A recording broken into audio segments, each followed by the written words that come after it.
Another product that provides a context for discussion of materials, again, that is very widely used, is bottle. Two kinds of bottles. One that contains soda, carbonated water under pressure, and water, which is not carbonated. And it's convenient, of course, to use plastic in both of these, but you'll notice that they're quite a bit different.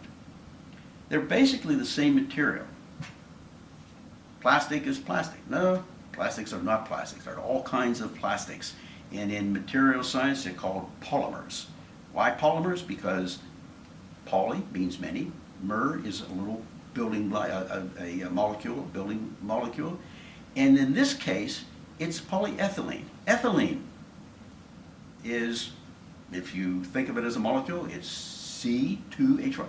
Two atoms of carbon with an atom of hydrogen, top and bottom on each one of those. That gives you C2H4. That's the ethylene molecule. It comes from natural gas. So polyethylene is a whole bunch of these ethylene molecules strung out in a long chain. And in fact, another name for some of the polymers is long chain polymers. It's a long string of carbon with these little hydrogen atoms stuck on them too. So that's the foundation of most of these plastics.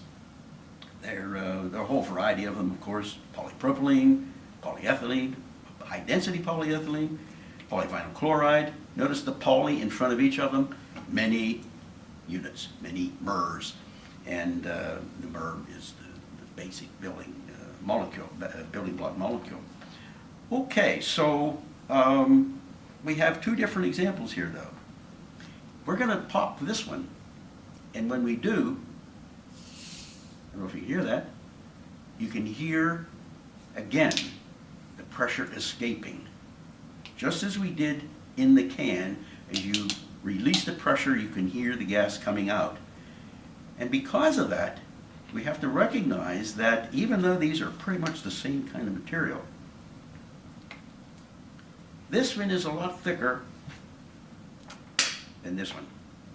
And the reason, this one has to contain that pressure, this one doesn't. All it has to do is hold water. And in fact, you'll notice that the water bottle is very flimsy. When water first came out in bottle form, it was the same kind of bottle as this. But you don't need that thickness because there's no pressure here. And so over a period of time, you may have noticed that the thickness of the can, the bottle containing water has got smaller and smaller. In fact, almost frustratingly smaller. Sometimes it's very difficult to open them. But it does save material. And once again, recycling is king. These are easily recycled, but only the polyethylene.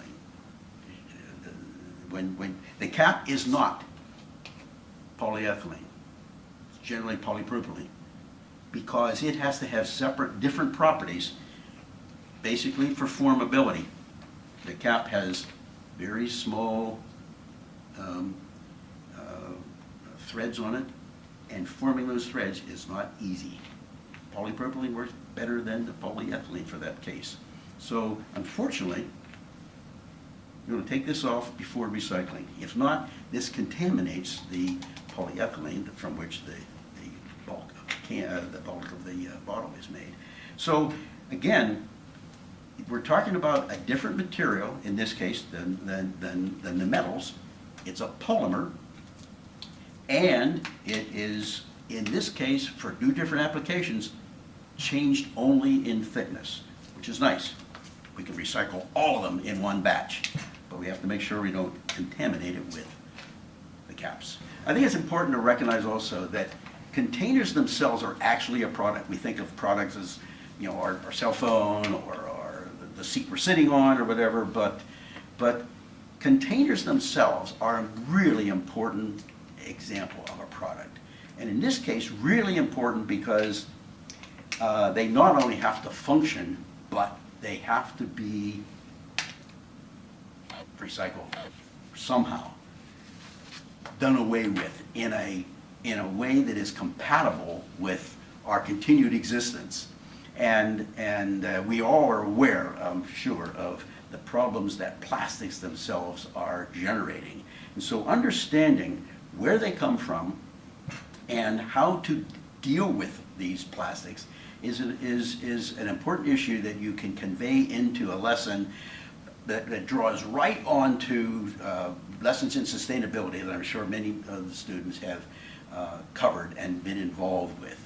And so you can bring this right back to real life. You can, for example, almost all students, I'm sure, know of the code on the containers. It's a little triangle with a 1, 2, 3, 4, 5, 6, 7 in, whatever. 1 is the one we want, or 2. That's the polypropylene or high density polypropylene. I'm sorry, it's the high density polyethylene or which is number 2, and number 1, which is polyethylene. Sorry. Anyway, so you can bring these lessons right down to earth because you can see that label right on the bottles, and recycling those materials, that product, is a really important issue as we move forward in our civilization. And we can all see, for example, the agglomeration of plastics out in the Pacific Ocean, a very big concern, not only for recycling, but its impact on wildlife. So you can build a lot of lessons around very simple products like this, starting with, hey, it's a real material. In this case, it's a polymer, made up of a whole bunch of carbon atoms strung out with little things on the side, other elements like hydrogen. But that string of those long chain polymers give it the properties that it requires. Unfortunately, part of that property is long life. So we need to find a way to, first of all, gather all these together, keep them separate from other polymers, and then convert all of those polymers back into the little pellets that are used to make new bottles again. Just like we had with the aluminum can. Remember the aluminum can? 2 months down the road, got a new aluminum can. Need to get to the point where you can do this the same way.